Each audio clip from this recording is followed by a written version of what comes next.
अब देखो, last class में हम लोगों ने किसकी बात कही थी? लास्ट क्लास में हमने डिफरेंट डिफरेंट फोर्सेस के वर्क कैलकुलेट करे थे, है ना? तो बेसिकली लास्ट क्लास में हमने बात किया था work done by the internal force, और डिफरेंट डिफरेंट फोर्सेस को हमने इंटरनल कंसिडर किया था। टेंशन को हमने इंटरनल माना था, नॉर्मल को इंटरनल माना था, फ्रिक्शन को इंटरनल माना था। तो वहां पे हमने इंटरनल फोर्स के वर्क को क्या किया था? डिस्कस किया था, है कि नहीं? अब देखो, हम लोग क्या बोलते हैं वहां पे, फिजिक्स में बेसिकली हम किसकी बात कर रहे हैं? फिजिक्स में अभी हम बात कर रहे हैं वर्क की। और मैंने क्या बोला, वर्क कब होता है? फिजिक्स में वर्क कब हो रहा है? फिजिक्स में वर्क हो रहा है जब किसी बॉडी पे क्या लग रहा है? फोर्स लग रहा है, और फोर्स के कारण उस बॉडी का वहां पे क्या हो रहा है? डिस्प्लेसमेंट हो रहा है।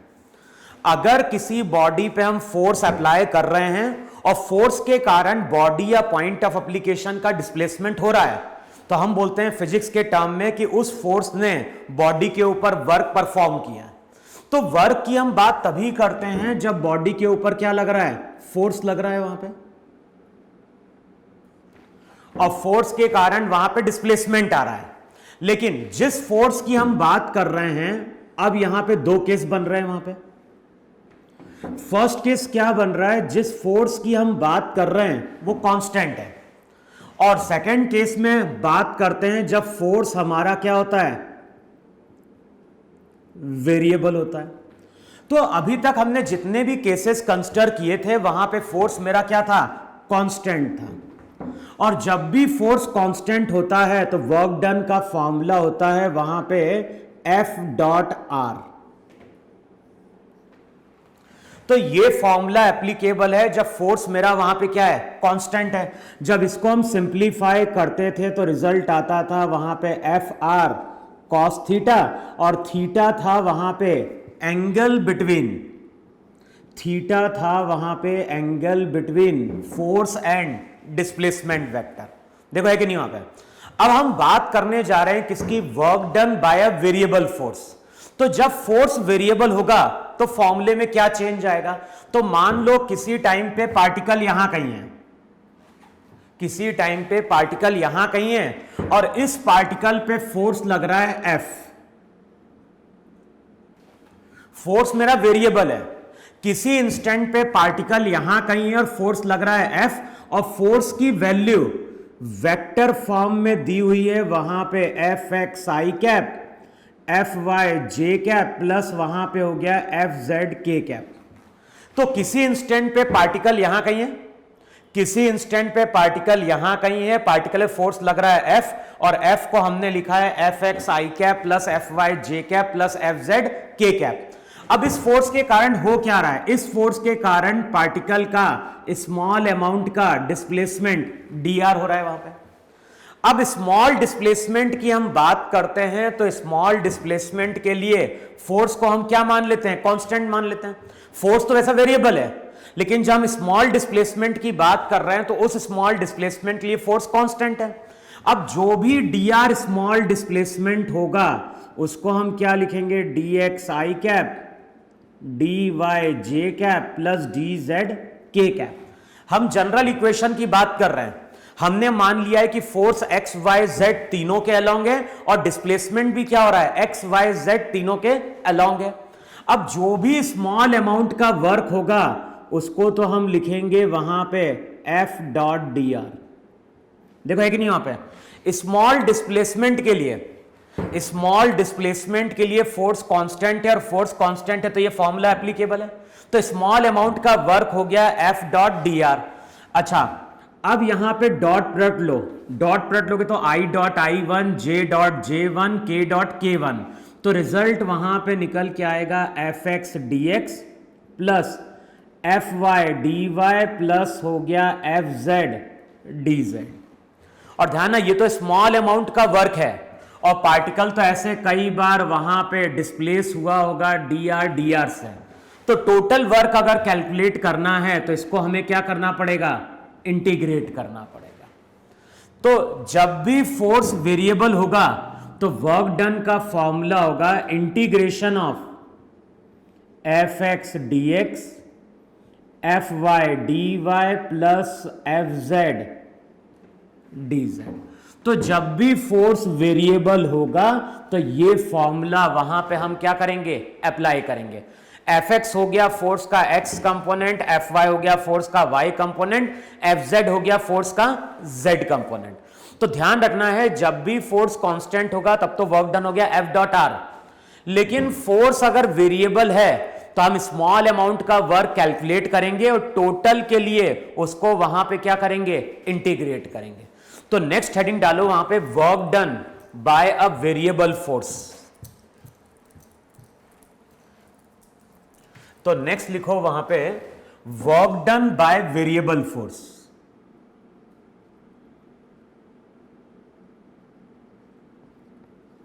वर्क डन बाय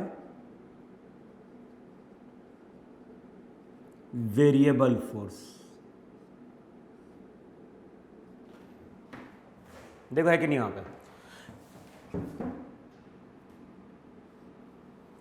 तो अभी तक हमारा फोर्स क्या था, कांस्टेंट था, लेकिन अब हम जिस फोर्स की बात कर रहे हैं वो फोर्स मेरा यहां पे क्या है, वेरिएबल है।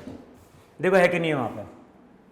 अच्छा, सबसे पहले क्वेश्चन लिखो तो समझ में आएगा कैसे यूज करते हैं। लिखो वहां पे a force F equals to, a force F equals to, और फोर्स क्या लिखा है 0.5x, 0.5x प्लस 10। अब क्वेश्चन में बोल रहा है अब force F equals to 0.5x plus 10 acts on a particle, acts on a particle where F is in newton and x is in metre. Calculate the work done by the force during the displacement of the particle from x equals to 0 to x equals to 2 metre. तो यहां पे F force है, x मेरा वहां पे क्या है, displacement है, x है मीटर में। और क्वेश्चन में क्या बोल रहा है, ये जो फोर्स है ये फोर्स किसी पार्टिकल पे लगता है जिसके कारण उसका डिस्प्लेसमेंट 0 से कहां तक होता है, 2 मीटर तक होता है। तो बताना है वर्क डन कितना है। अब देख के ही पता चल रहा है फोर्स किस पे डिपेंड कर रहा है, x पे। इसका मतलब है ये फोर्स हमारा वेरिएबल है। देखो है कि नहीं वहां पे। फोर्स का जो भी फोर्स है, फोर्स x एक्सिस के अलोंग लग रहा है और ये फोर्स मेरा वहां पे क्या है, वेरिएबल है। और अगर फोर्स वेरिएबल हुआ, अगर फोर्स वेरिएबल हुआ तो वर्क डन का फॉर्मूला क्या था, integration of Fx into dx।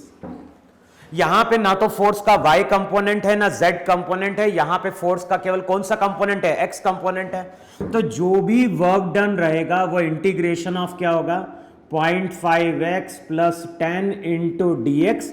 कहां से कहां इंटीग्रेट करना है, 0 से लेके 2 तक। अच्छा, अब इसको इंटीग्रेट करोगे तो क्या देगा, ये हो गया x बाई 2। इसको इंटीग्रेट करोगे तो x का हो गया एक्स स्क्वायर बाय 2, तो ये हो जाएगा एक्स स्क्वायर बाय 4 प्लस 10। कहां से कहां तक, 0 से लेके 10 इंटू एक्स। यहां पे एक्स स्क्वायर बाय 2 तो ये हो जाएगा x square by 4 plus 10x। कहां से कहां तक, 0 से लेके 2 तक। अब जो भी वर्क डन होगा 4 बाय 4 1 प्लस 20, तो जो भी वर्क डन आएगा वो तुम्हारा यहां पे आ जाएगा कितना, 21 जूल। देखो है कि नहीं यहां पे। तो क्वेश्चन में यही पूछ रहा है कि टोटल वर्क कितना हुआ है, टोटल वर्क हुआ है यहां पे 21 जूल। अच्छा, दूसरा तरीका ये भी है कि नहीं है, बताओ इस फोर्स को हम डिस्प्लेसमेंट के साथ प्लॉट कर सकते हैं या नहीं प्लॉट कर सकते हैं। और फोर्स को अगर हम डिस्प्लेसमेंट के साथ प्लॉट करना चाहते हैं तो बताओ ये इक्वेशन किससे सिमिलर है, y equals to m x plus c से सिमिलर है कि नहीं है। तो इस लाइन का स्लोप है 0.5, इस लाइन का स्लोप है 0.5, इंटरसेप्ट क्या हो गया 10। तो अगर मुझे इसे प्लॉट करना है तो इंटरसेप्ट शो करो 10, और देखो ये है कि नहीं है वहां पे, इस तरह से एक स्ट्रेट लाइन है। अच्छा, यहां पे x की वैल्यू, x की वैल्यू 0 तो 10, x की वैल्यू 2 पे चेक करो y कोऑर्डिनेट क्या होगा, x की वैल्यू 2 पे ये हो जाएगा 11। अब मैंने क्या बोला था, मैंने तुमसे बोला था कि अगर फोर्स डिस्प्लेसमेंट कर्व दिया है तो इस कर्व का जो एरिया रहेगा वही हमारा क्या होगा, वर्क डन हो जाएगा। तो बताओ इस केस में अगर मैं एरिया कैलकुलेट करने जाऊं तो एरिया वर्क डन के बराबर होगा, ये हो जाएगा half sum of parallel side, तो ये हो गया 10 प्लस 11, ये 10 ये 11 इनटू परपेंडिकुलर डिस्टेंस, तो रिजल्ट यहां पे आ जाएगा कितना, 21 जूल। तो दूसरा तरीका ये भी है कि अगर मैं फोर्स और डिस्प्लेसमेंट का ग्राफ प्लॉट कर सकता हूं तो जो एरिया होगा वही हमारा वहां पे क्या होगा, वर्क डन होगा। क्लियर वहां पे। तो एक और क्वेश्चन लिखो वहां पे,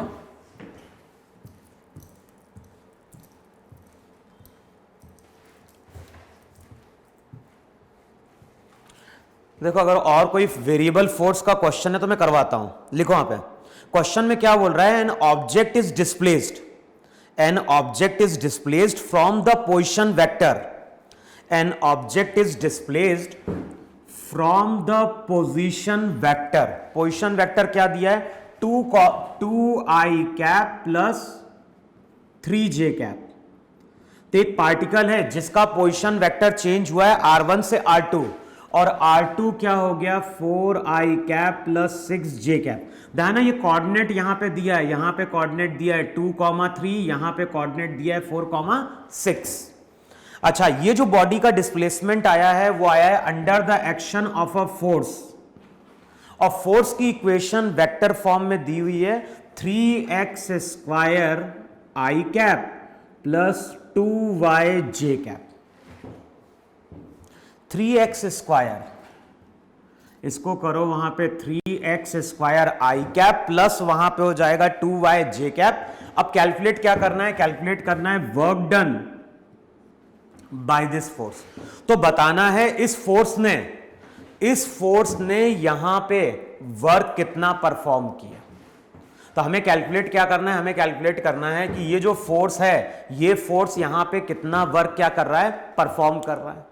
अच्छा, अब कैसे कैलकुलेट करोगे, तो हमें मालूम है फोर्स वेरिएबल है, तो फोर्स वेरिएबल है तो वर्क डन का फॉर्मूला था fx dx plus integration of fy dy। अच्छा, fx कितना है, तो ये हो जाएगा 3x स्क्वायर dx, fy हो जाएगा 2y इंटू dy। अच्छा, x कोऑर्डिनेट कहां से कहां चेंज हुआ, 2 से 4, y कोऑर्डिनेट चेंज हुआ 4 से 6। अब इंटीग्रेट करो वहां पे, 3x स्क्वायर का क्या हो गया, x क्यूब बाय 3, 2 से 4 प्लस 2 तो कांस्टेंट हो गया, y का हो जाएगा y स्क्वायर बाय 2, कहां से कहां तक, 4 से लेके 6 तक। तो अगले स्टेप में क्या होगा, 3 3 कैंसिल आउट हुआ, 64 माइनस 8 प्लस ये हो जाएगा 36 माइनस 16। अब यहां पे अगर देखोगे तो यहां पे हो जाएगा 56 प्लस 20, तो ये हो जाएगा वहां पे 76 जूल। तो जो टोटल वर्क होगा वहां पे, देखो चेक करो रहा कैलकुलेशन सही किया नहीं सही किया। यहाँ पे 3x square x cube by 3, 64 8, और y कोऑर्डिनेट कहां से कहां जा रहा है, अच्छा 2 से 4, एक मिनट, ये हो गया 2 से 4 है ना। y कोऑर्डिनेट कहां से कहां गया, एक बार चेक करो जरा। जो y कोऑर्डिनेट है 3 से 6 गया ना, ये गया 2 से 4 और ये गया 3 से 6।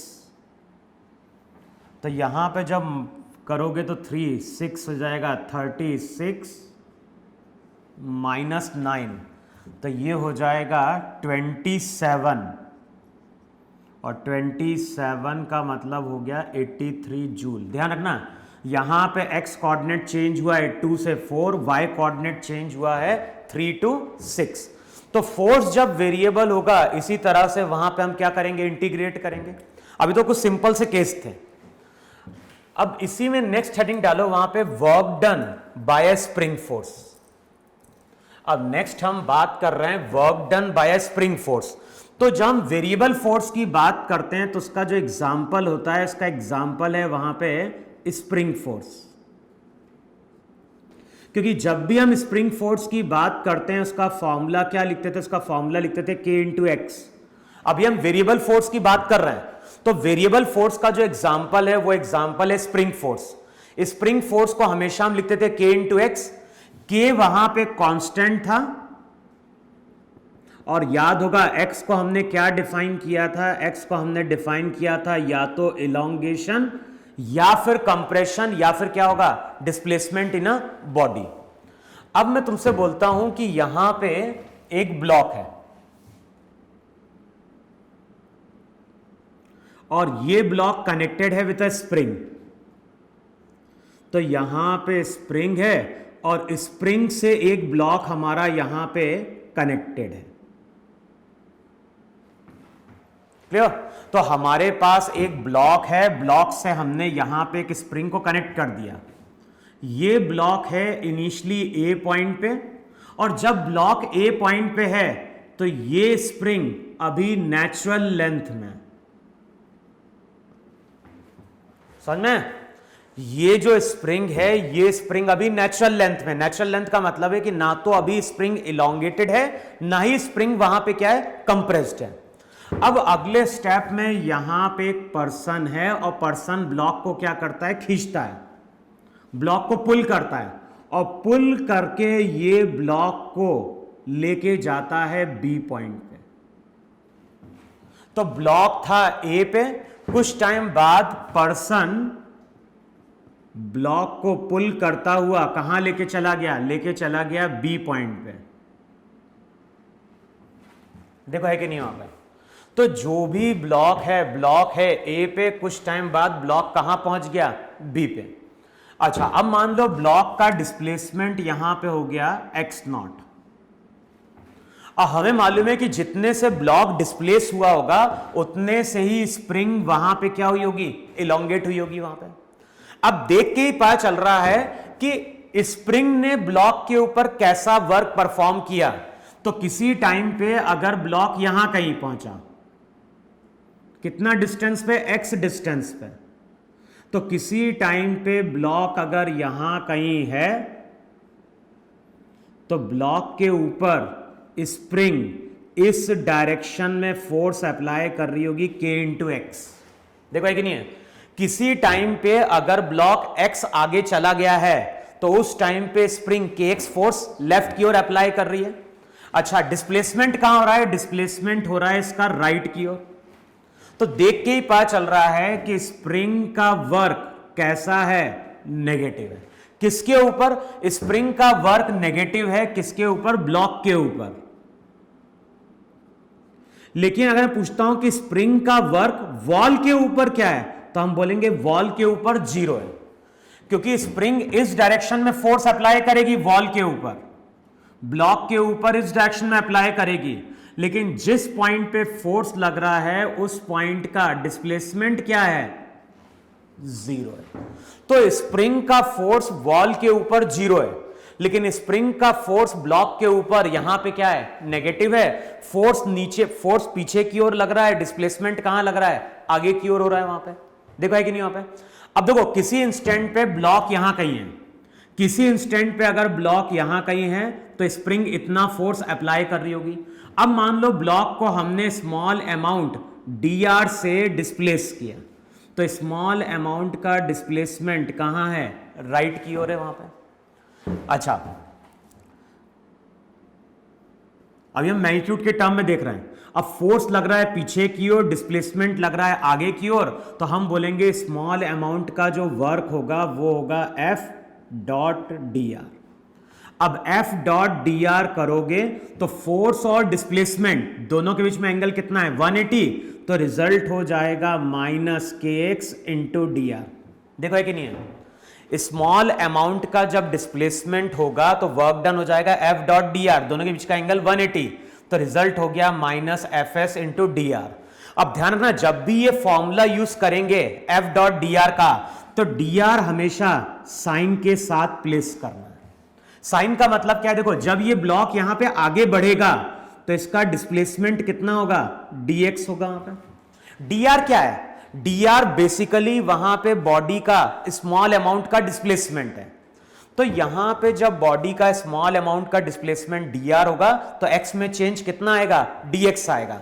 तो अब मैंने क्या बोला, जब भी हम dr लेंगे, dr साइन के साथ प्लेस करेंगे, या तो हम इसको प्लस dx लिखते हैं या फिर हम इसको लिखते हैं माइनस dx। ये चीज बहुत इंपॉर्टेंट है जो ध्यान रखना है कि जब भी फोर्स वेरिएबल होगा, फॉर्मूला अप्लाई करेंगे F डॉट डी आर, तो एक बार जो साइन आएगा वो तो आएगा F और डी आर के कारण, और दूसरी बार जो साइन आएगा वो डिपेंड करेगा कि x बढ़ रहा है या x घट रहा है। अगर x इंक्रीज कर रहा है तो dx लिखना, और x अगर क्या हो रहा है, डिक्रीज कर रहा है, तो साइन माइनस dx लेना। तो बताओ यहां पे x बढ़ रहा है या घट रहा है, तो यहां पे x बढ़ रहा है, तो dr की जगह वहां पे रिप्लेस कर दो माइनस kx इंटू dx। अब ये तो स्मॉल अमाउंट का वर्क हुआ है जब ब्लॉक को हमने dr से डिस्प्लेस किया है। अब ऐसे तो हमने कई बार ब्लॉक को dr से डिस्प्लेस किया होगा, तो टोटल के लिए इसको इंटीग्रेट करें कहां से कहां तक, तो इसको इंटीग्रेट करना है 0 से लेके x नॉट तक।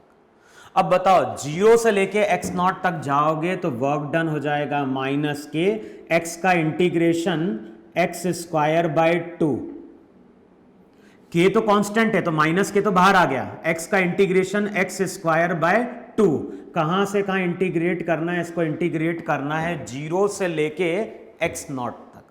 तो अब इसको 0 से लेके x नॉट तक इंटीग्रेट करोगे तो रिजल्ट हो जाएगा माइनस के x नॉट स्क्वायर बाय 2। तो जो आंसर आएगा, आंसर आ जाएगा माइनस के x नॉट स्क्वायर माइनस के एक्स नॉट स्क्वायर बाय 2। यही हमारा स्प्रिंग का वर्क होगा। अब ध्यान है ना, साइन तो नेगेटिव आ गया, लेकिन जो जनरल फॉर्मूला है किसका, वर्क डन बाय स्प्रिंग का, अब लिखो वहां पे, अगर मैं कहीं बात कर रहा हूं work done bye spring force, तो स्प्रिंग फोर्स का जो भी वर्क होगा उसका फॉर्मूला होगा हाफ के एक्स स्क्वायर। अब x से या तो हमने स्प्रिंग को इलोंगेट किया होगा या x से हमने उसको क्या किया होगा, कंप्रेस किया होगा। तो जब भी कोई स्प्रिंग x से इलोंगेट होगी या x से कंप्रेस होगी तो वर्क डन का फॉर्मूला तो वही लिखना है, हाफ के एक्स स्क्वायर। बस केवल तुम साइन जो रहेगा बाद में साइन असाइन कर देना, या तो वो पॉजिटिव होगा या फिर वो क्या हो जाएगा, नेगेटिव हो जाएगा। क्लियर वहां पे? तो मैं क्या बोल रहा हूं, ये जो फॉर्मूला है ये फॉर्मूला एक जनरल फॉर्मूला है। तो जब भी कभी स्प्रिंग x से खींचेगी या x से कंप्रेस होगी, वर्क डन का फॉर्मूला हमेशा हाफ के एक्स स्क्वायर होगा। बस केवल देख लेना है कि फोर्स और डिस्प्लेसमेंट ऑपोजिट है तो साइन नेगेटिव लगा देना, फोर्स और डिस्प्लेसमेंट सेम डायरेक्शन में है तो साइन फिर वहां पे क्या लगा देना, पॉजिटिव लगा देना। लेकिन जो जनरल फॉर्मूला रहेगा वो फॉर्मूला रहेगा वहां पे हाफ के एक्स स्क्वायर। देखो इतना समझ में आया कि नहीं समझ में आया वहां पे? अच्छा, मान लो इस केस में ऐसा समझो कि ब्लॉक को हम यहां से छोड़ रहे हैं। अभी जैसे हम ब्लॉक को खींच के कहां से कहां तक लेके चले गए, ए से बी तक लेके चले गए, है ना। अब मैं बोल रहा हूं कि बी पॉइंट पे ब्लॉक को हमने क्या किया, रिलीज कर दिया। अच्छा बताओ, बी पॉइंट पे जैसे ही हम ब्लॉक को छोड़ेंगे तो बताओ ये ब्लॉक कहां जा रहा होगा, ये ब्लॉक जा रहा होगा लेफ्ट की ओर। देखो है कि नहीं वहां पे? अब मान लो किसी टाइम पे ब्लॉक कहां पे है, किसी टाइम पे ब्लॉक x डिस्टेंस पे, तो बताओ उस टाइम पे स्प्रिंग फोर्स कितना हो जाएगा, उस टाइम पे स्प्रिंग फोर्स हो जाएगा k इंटू एक्स। मान लो अब ये ब्लॉक फर्दर कितने से डिस्प्लेस हुआ, dr से डिस्प्लेस हुआ। बताओ फोर्स और डिस्प्लेसमेंट दोनों के बीच का एंगल 0 डिग्री, तो वर्क डन हो जाएगा वहां पे F डॉट dr, तो F हो जाएगा kx इंटू dr। अब dr की जगह क्या लिखोगे बताओ? dr यहां पे स्मॉल अमाउंट का डिस्प्लेसमेंट है, तो dr को हम रिप्लेस करेंगे यहां पे माइनस dx से, क्योंकि x जो है वो अब यहां पे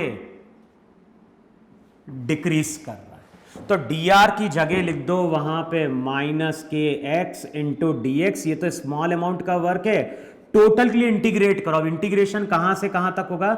x की वैल्यू x0 से बाद में x की वैल्यू 0 तक। अब वर्क डन क्या हो जाएगा? माइनस के एक्स स्क्वायर बाय 2, कहां से कहां तक? x0 से 0। पुट करो upper limit minus lower limit. अब पुट करोगे upper limit 0 minus lower limit, तो वर्क डन जो रहेगा वो हो जाएगा के x0 स्क्वायर बाय 2। और यही मैंने बोला है कि जब भी कोई ब्लॉक x0 से इलोंगेट होगा या x0 से कंप्रेस होगा, जनरल फॉर्मूला वही है, हाफ के एक्स स्क्वायर या हाफ के x0 स्क्वायर। बाद में साइन अपनी तरह साइन कर दो। देख के ही पता चल रहा है कि ब्लॉक का डिस्प्लेसमेंट कहां हो रहा है? लेफ्ट की ओर। फोर्स भी कहां लग रहा है? लेफ्ट की ओर। तो वर्क डन वहां पे पॉजिटिव आना चाहिए। देखो है कि नहीं यहां पे? तो जब भी हम फॉर्मूला यूज करेंगे work done by the spring force का, तो फॉर्मूला है वहां पे हाफ के एक्स स्क्वायर, बाद में साइन अपनी तरफ से क्या कर दो? वहां पे असाइन कर दो। क्लियर है? क्लियर इतना? फिर देखो, अब वेरिएबल फोर्स पे आईआईटी में क्वेश्चन आ चुका है। तो जो सबसे पहला जो क्वेश्चन सॉल्व कर रहे हैं वेरिएबल फोर्स का, वो यहां पे क्या है कि यहां पे एक टेबल है, यहां पे एक टेबल है,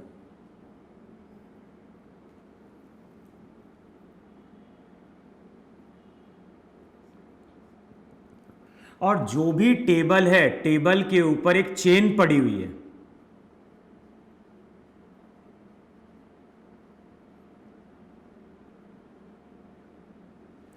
तो हमारे पास एक टेबल है, टेबल पे यहां पे एक चेन पड़ी हुई है, चेन का मास m है, चेन की लेंथ l है। चेन का कितना पोर्शन हैंग कर रहा है? तो ये क्वेश्चन में दिया हुआ है, चेन का L/3 पोर्शन क्या कर रहा है? हैंग कर रहा है। अच्छा, चेन और टेबल उनके बीच का सरफेस फ्रिक्शनलेस है। अच्छा, अब तुम ये बताओ मुझे कि अगर हमारे पास एक चेन है और चेन को हम फ्रिक्शनलेस टेबल पे इस तरह से लाके छोड़ दें, तो क्या होगा? जैसे ही हम छोड़ेंगे ये पार्ट नीचे जाएगा, और जैसे ये पार्ट नीचे जाएगा तो ये चेन यहां पे क्या कर जाएगी? स्लिप कर जाएगी। देखो है कि नहीं यहां पे? तो इस केस में हो क्या रहा है? इस केस में हो रहा है कि जैसे ही हम चेन को छोड़ेंगे तो ये जो चेन रहेगी, ये चेन इस टेबल पे क्या कर जाएगी? स्लिप कर जाएगी वहां पे। देखो है कि नहीं वहां पे? तो जैसे ही हमने चेन को यहां पे रिलीज किया, चेन टेबल पे क्या कर गई? स्लाइड कर गई वहां पे। अच्छा, अब बताओ, अगर हम चेन को यहां पे छोड़ेंगे तब तो ये चेन क्या कर जाएगी? स्लाइड कर जाएगी। अब मैं बोल रहा हूं कि यहां पे एक पर्सन है, यहां पे एक पर्सन है, और पर्सन अब क्या कर रहा है? चेन को खींच रहा है। तो यहां पे एक पर्सन है और पर्सन अब इस चेन को क्या कर रहा है? पुल करना स्टार्ट कर रहा है। और ये कैसे पुल कर रहा है? तो ये पुल कर रहा है स्लोली। तो ये क्वेश्चन में गिवन है।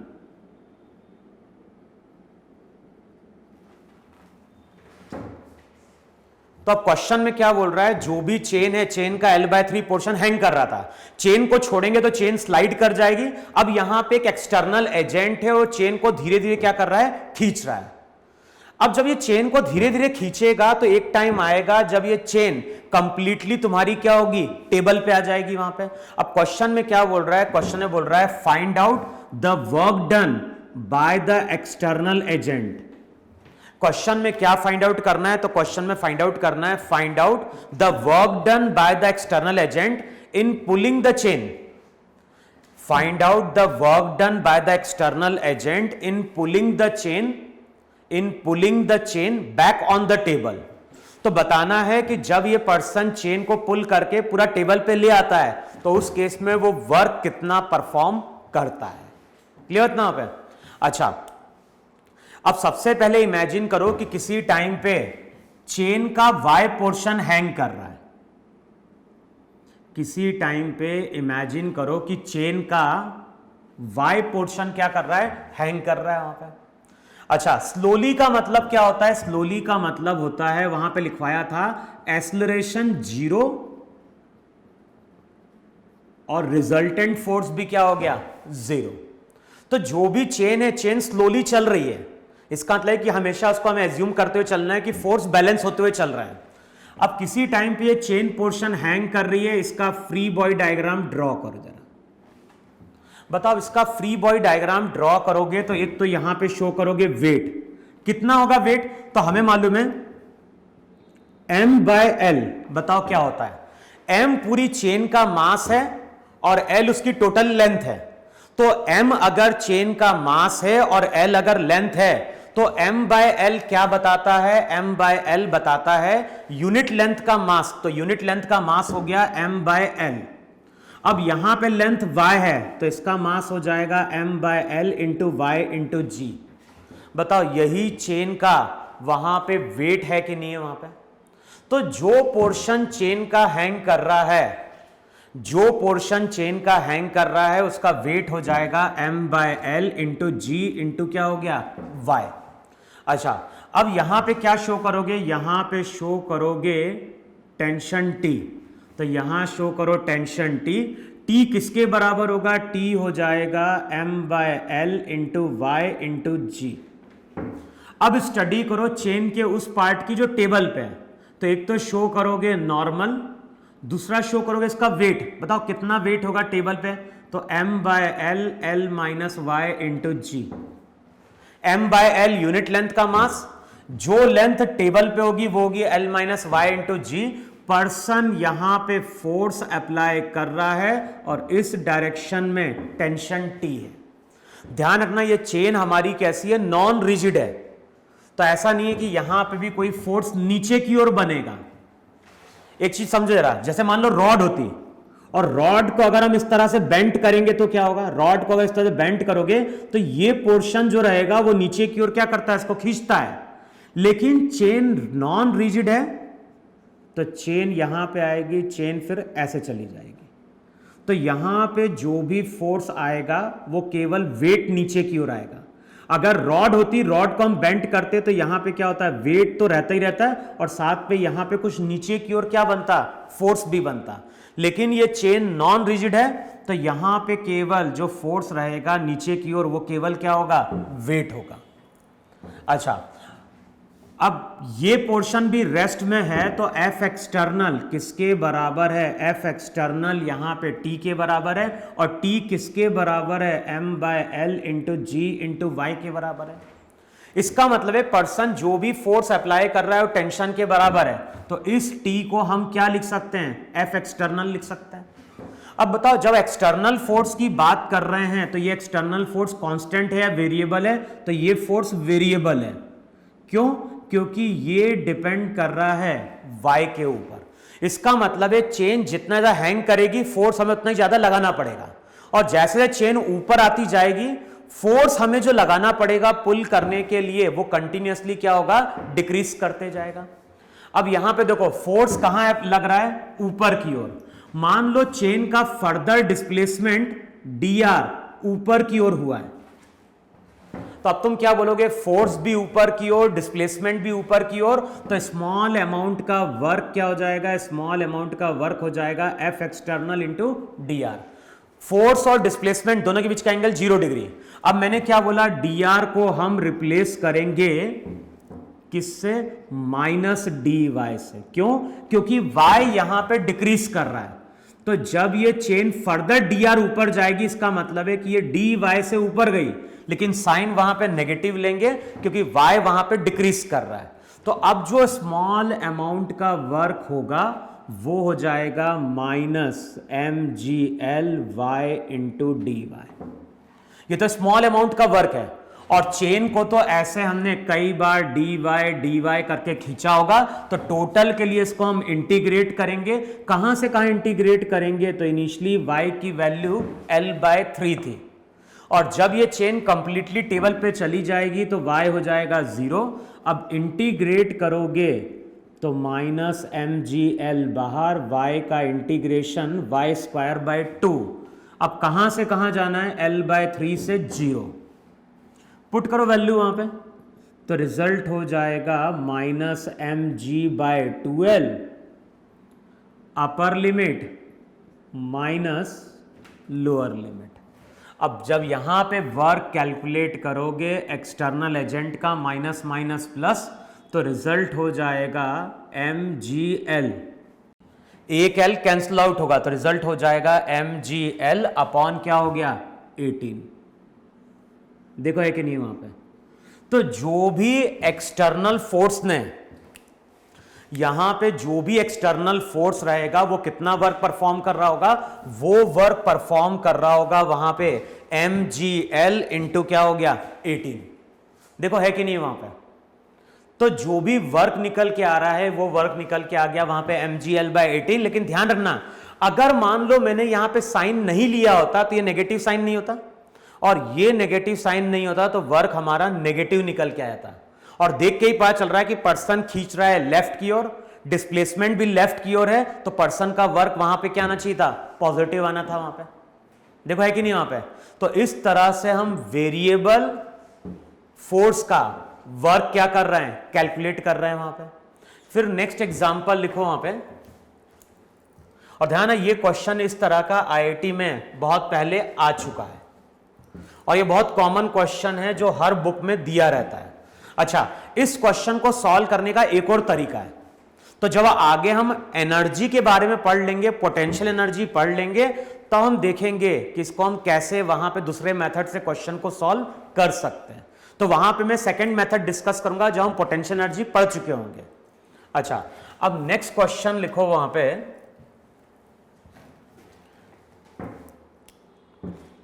नेक्स्ट क्वेश्चन में क्या बोल रहा है कि हमारे पास टेबल है,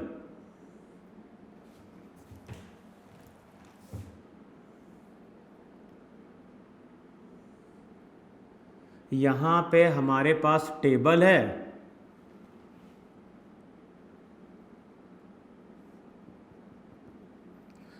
और ये टेबल की हाइट सफिशिएंट है। जो भी टेबल है, टेबल की हाइट क्या है, सफिशिएंट है। और इस टेबल के ऊपर हमने क्या किया है, चेन को लाके प्लेस किया है।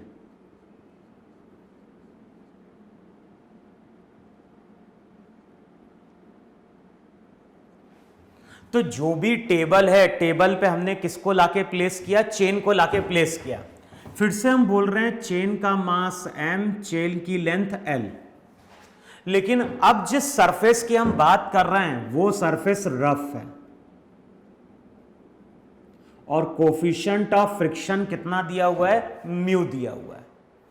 अच्छा, जब चेन को इस तरह से हमने लाके प्लेस किया है तो चेन का 2l/3 पोर्शन हैंग कर रहा है, यानी 2/3 पोर्शन चेन का क्या कर रहा है, हैंग कर रहा है। लिख लो, यहां पे जब हम चेन को छोड़ने जा रहे हैं तो चेन का 2/3 पार्ट हैंग कर रहा है और l/3 पार्ट टेबल पे। अच्छा, हमें यह भी मालूम है कि जब भी इस तरह से हम चेन को हैंग करेंगे तो वहां पे याद होगा कई बार चेन रेस्ट में भी रहती थी, और फ्रिक्शन में हमने कैलकुलेट करा था कि जो मैक्सिमम पार्ट हैंग कर सकता है वो था mu into l/1 plus mu. देखो ये था नहीं था वहां पे भाई। चेन को जब हम इस तरह से हैंग करते हैं तो कई बार चेन रेस्ट में रहती है, और जब हैंगिंग पार्ट बहुत ज्यादा होता है तभी ये चेन क्या करती है, स्लिप करती है, स्लाइड करती है वहां पे। तो हम ये मान के चल रहे हैं कि ये जो पोर्शन है, ये पोर्शन इस y से क्या है, ज्यादा है, तो ये चेन वहां पे क्या कर जाएगी, स्लाइड कर जाएगी। अब इस पोजीशन पे हमने चेन को लाके क्या किया है, रिलीज किया। और क्वेश्चन में क्या बोल रहा है, जैसे ही हम चेन को रिलीज करते हैं ये चेन मेरी क्या करती है, स्लाइड करती है। और एक टाइम आएगा जब ये चेन कंप्लीटली टेबल से क्या कर जाएगी, स्लाइड कर जाएगी। अब देखो कैलकुलेट क्या करना है, तो क्वेश्चन में कैलकुलेट करना है find out the work done by the frictional force. Find out the work done by the frictional force. तो बताना है कि इस केस में फ्रिक्शनल फोर्स ने वर्क कितना परफॉर्म किया। तो लिखो वहां पे क्वेश्चन में क्या बोल रहा है, क्वेश्चन में बोल रहा है कि find out the work done by the frictional force. तो बताना है फ्रिक्शनल फोर्स ने यहां पे वर्क कितना परफॉर्म किया। अच्छा, फ्रिक्शनल फोर्स का वर्क कैलकुलेट करना है तो मान लो ना L/3 है टेबल पे। अब मान लो किसी टाइम पे चेन का केवल x पोर्शन टेबल पे रह गया। x मैंने कहां से मेजर किया है, टेबल के एंड से। किसी टाइम पे चेन का x पोर्शन केवल टेबल पे रह गया। अब उस टाइम पे अगर हम इसका फ्री बॉडी डायग्राम ड्रॉ करेंगे तो फोर्सेस कौन कौन से शो करोगे। तो एक तो शो करोगे इस डायरेक्शन में टेंशन नॉर्मल। वेट क्या हो जाएगा, वेट हो जाएगा M/L इंटू एक्स इंटू जी। देखो है कि नहीं वहां पे। तो जो भी चेन रहेगी, चेन का वेट, किस चेन का वेट, जो टेबल पे है। अच्छा, फ्रिक्शन कहां लग रहा होगा, चेन आगे की ओर स्लाइड कर रही है तो फ्रिक्शन काइनेटिक पीछे की ओर लग रहा होगा। अच्छा, किसी टाइम पे चेन का एक्स पोर्शन टेबल पे है और ये चेन फर्दर कितना मूव करती है, dr आगे की ओर स्लाइड करती है। बताओ फोर्स और डिस्प्लेसमेंट दोनों के बीच का एंगल 180, तो स्मॉल अमाउंट का वर्क हो गया -Fk इंटू डी आर। अच्छा, dr का साइन क्या लोगे, तो ध्यान रखना dr का साइन वहां पे हम -dx लेंगे। क्यों, क्योंकि जब ये चेन dr का मतलब जब ये चेन स्मॉल अमाउंट से डिस्प्लेस करेगी तो x वहां पे डिक्रीज कर रहा होगा। dr की जगह पुट कर दो -dx, तो रिजल्ट हो जाएगा वहां पे Fk इंटू dx। देखो है कि नहीं वहां पे। तो रिजल्ट आ रहा है कितना, रिजल्ट आ रहा है वहां पे Fk इंटू dx। अब Fk की वैल्यू पुट कर दो यार। तो Fk जो रहेगा, Fk तो हो गया काइनेटिक फ्रिक्शन फोर्स और उसकी वैल्यू होती है म्यू इंटू एन। और किसी टाइम पे n की वैल्यू कितनी है, तो ये हो जाएगा mu mg/L into x into क्या हो गया dx। अब ये तो स्मॉल अमाउंट का वर्क है जो फ्रिक्शन ने परफॉर्म किया है। अब चेन तो ऐसे कई बार dr करके स्लाइड कर गई होगी, तो टोटल के लिए इसको इंटीग्रेट करो कहां से कहां तक। इनिशियली x की वैल्यू L/3 है, बाद में x की वैल्यू 0 हो गई। तो वर्क डन जो निकल के आएगा वो हो जाएगा म्यू mg/L, x का हो गया x²/2, कहां से कहां तक, L/3 से लेके 0 तक।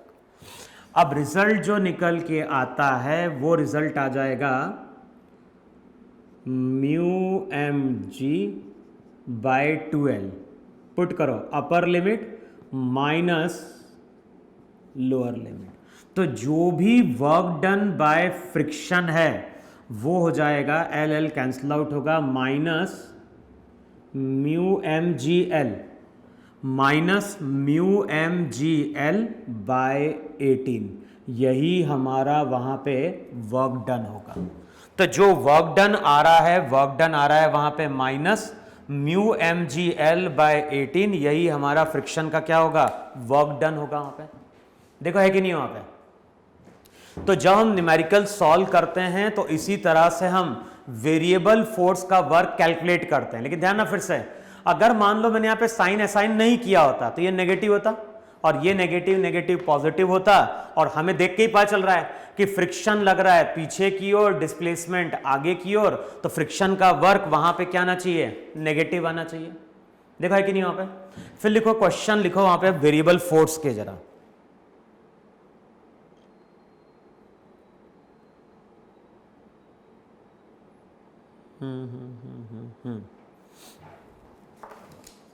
लिखो जरा, एक क्वेश्चन लिखवाता हूं मैं वेरिएबल फोर्स का।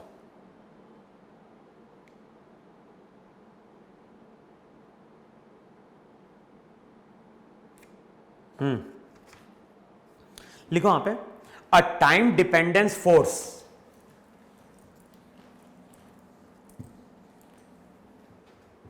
लिखो नेक्स्ट क्वेश्चन, लिखो वहां पे a time dependent force F equals to 10T is applied on 10 kg block as shown in figure. तो डायग्राम इस तरह से गिवन है, ग्राउंड है, ग्राउंड के ऊपर हमने एक 10 kg ब्लॉक को लाके क्या किया है, प्लेस किया है, और इस 10 kg ब्लॉक के ऊपर हम क्या कर रहे हैं, फोर्स अप्लाई कर रहे हैं, कितना, 10t, कितने टाइम पे, t इक्वल्स टू 0 पे। तो अब क्वेश्चन में क्या बोल रहा है, time dependent force F equals to 10t is applied on 10 kg block as shown in figure, find out the work done by the force in 2 second. तो बताना है इस फोर्स का हमें वर्क कैलकुलेट करना है कितने टाइम में, 0 से 2 सेकेंड के बीच में। तो बताना है 2 सेकेंड तक इसने वर्क कितना परफॉर्म किया। हमें मालूम है कि जो भी फोर्स है, ये फोर्स कांस्टेंट नहीं है और ये फोर्स वेरिएबल है। देखो है कि नहीं वहां पे। अच्छा बताओ, फोर्स अगर वेरिएबल है तो बताओ कैसे हम यहां पे स्मॉल अमाउंट का वर्क कैलकुलेट करें वहां पे। एक तो तरीका है वहां पे क्या कि फोर्स को हम लिखे वहां पे मास इंटू एक्सेलरेशन, एक्सेलरेशन को लिखें dv/t, लेकिन वो चीज हमने पढ़ी नहीं है कि एक तरीका है कि हम इसकी वेलोसिटी कैलकुलेट कर लें और वेलोसिटी से ही वर्क कैलकुलेट कर सकते हैं। लेकिन अभी तुम्हें क्या करना है, जो हमने फॉर्मूला पढ़ा है कि फोर्स अगर वेरिएबल होता है तो स्मॉल अमाउंट का वर्क होता है F.dr, तो इस फॉर्मूले को यूज करना है। तो आप कैसे यूज करें इस रिजल्ट को वहां पे। अब देखो, जब यूज करने जाओगे तो ये तो फोर्स किस डायरेक्शन में लग रहा है, फोर्स तो लग रहा है तुम्हारा एक्स एक्सिस के अलाउंग। देखो है कि नहीं वहां पे, जो भी फोर्स है फोर्स तो लग रहा है एक्स एक्सिस के अलाउंग। तो हम ऐसा लिखें वहां पे, स्मॉल अमाउंट का जो वर्क रहेगा, फोर्स लग रहा है आगे की ओर, डिस्प्लेसमेंट भी है आगे की ओर, तो हम लिखेंगे वहां पे 10t इंटू dx।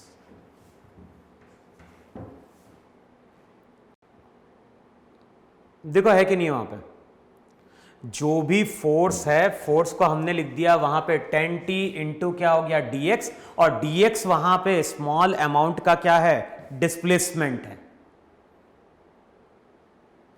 अब क्या करें वहां पे, इसको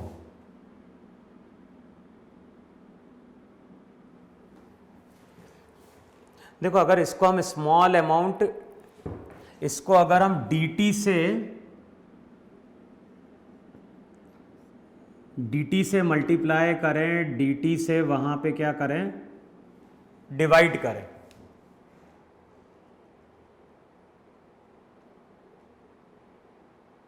देखो है कि नहीं, ऐसा नहीं कर सकते हैं। इसको हम dt से मल्टीप्लाई करें, dt से डिवाइड करें, तो स्मॉल अमाउंट का जो वर्क रहेगा वो हो जाएगा 10t, dx बाय dt हो गई वेलोसिटी इंटू क्या हो गया, dt। देखो है कि नहीं वहां पे, पर इससे कोई फायदा होगा क्या वहां पे?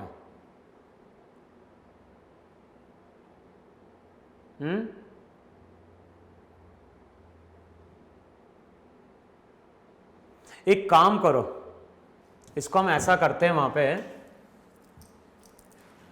फोर्स को लिखो पहले, वहां पे देखो F लग रहा है फोर्स 10t, तो किसी टाइम पे फोर्स को लिखो वहां पे मास इंटू एक्सेलरेशन।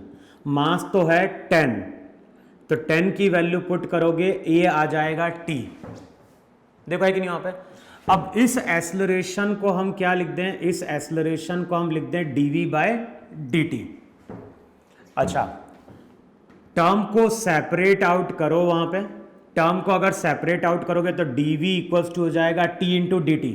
देखो है कि नहीं, पहले मैंने किसी इंस्टेंट पे फोर्स को लिखा वहां पे मास इंटू एक्सेलरेशन, m की वैल्यू पुट कर दी 10, तो a आ गया t के बराबर, a को लिखा मैंने dv/t। अब इसको मैंने इंटीग्रेट किया, कहां से कहां तक, जब t की वैल्यू 0 थी, वेलोसिटी 0 थी, t टाइम बाद वेलोसिटी v, तो इंटीग्रेट करोगे तो वेलोसिटी हो जाएगी t²/2 वहां पे। देखो ये लिख सकते हैं वहां पे, जो वेलोसिटी रहेगी, वेलोसिटी हो जाएगी टी स्क्वायर बाय 2। अच्छा, ये जो वेलोसिटी है, ये वेलोसिटी तो इंस्टेंटेनियस है, तो इसको हम लिख सकते हैं dx बाय dt।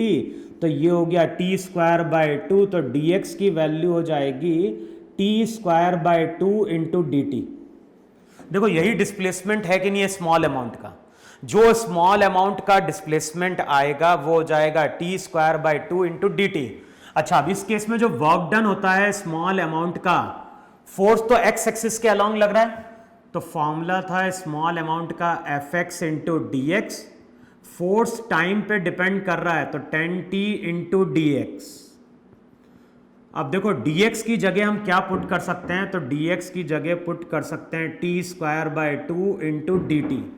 अगले स्टेप में जो रिजल्ट हो जाएगा 5t cube into D T. ये तो हो गया स्मॉल अमाउंट का वर्क। अब ऐसे तो हमें कई बार डिस्प्लेस किया होगा, टोटल के लिए हम इसको इंटीग्रेट करेंगे कहां से कहां तक, 0 से लेके 2 सेकेंड तक वहां पे। अब इंटीग्रेट करो तो रिजल्ट आ गया w 5 t to the power 3 का t to the power 4 by 4, 0 से लेके 2 तक, तो वर्क डन हो जाएगा 5 बाय 4। पुट करोगे 16 माइनस 0, तो वर्क डन आ जाएगा वहां पे कितना, 20 जूल। तो इस केस में जो वर्क डन आ रहा है वो वर्क डन आ रहा है कितना वहां पे, 20 जूल का वहां पे। देखो है कि नहीं वहां पे। तो कई बार जो फोर्स रहता है, फोर्स वहां पे पोजीशन पे डिपेंडेंट रहता है। देखो हम लोग बात कर रहे हैं किसकी, हम लोग बात कर रहे हैं work done bye a variable force की। लेकिन जब फोर्स वेरिएबल होता है तो अभी तक जो हमने क्वेश्चन लिए थे वहां पे फोर्स क्या था, पोजीशन के साथ वेरी करता था। लेकिन यहां पे फोर्स टाइम के साथ क्या कर रहा है, वेरी कर रहा है। तो मैंने क्या किया, dx को dt से रिलेट कर दिया। इंटीग्रेट करने का पर्पस यही था कि हम dx को dt से रिलेट कर दें। तो जब फोर्स का फॉर्मूला होता है fx इंटू डी एक्स, तो dx dt से एलिमिनेट हो जाएगा और वो इक्वेशन हमारी वहां पे क्या हो जाएगी, इंटीग्रेट हो जाएगी वहां पे। देखो है कि नहीं वहां पे। अच्छा देखो एक क्वेश्चन और लिखो वहां पे।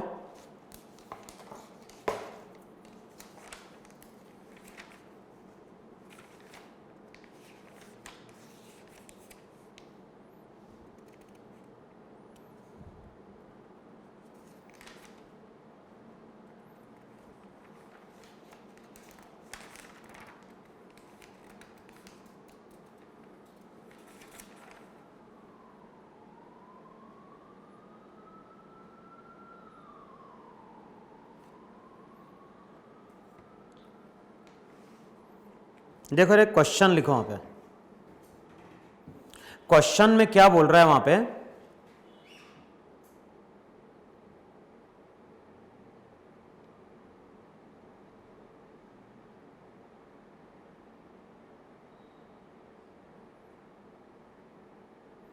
लिखो वहां पे, a rigid body is acted upon bye a horizontal force which is inversely proportional to the distance covered from it.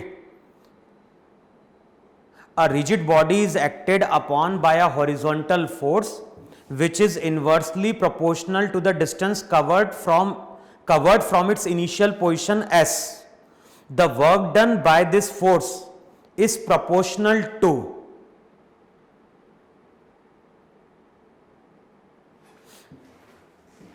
तो देखो क्वेश्चन में क्या बोल रहा है, क्वेश्चन में बोल रहा है कि एक बॉडी है,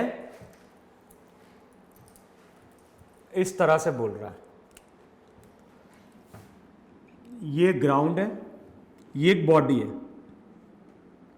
इस बॉडी पे हम अप्लाई कर रहे हैं फोर्स। अभी s की वैल्यू 0 है, किसी टाइम पे ये ब्लॉक यहां से s आगे चला गया, किसी टाइम पे ये ब्लॉक s आगे चला गया, तो उस टाइम पे जो भी फोर्स है वो इनवर्सली प्रोपोर्शनल टू क्या है, s है। तो क्वेश्चन में बोल रहा है कि जो भी फोर्स है वो इनवर्सली प्रोपोर्शनल टू s है।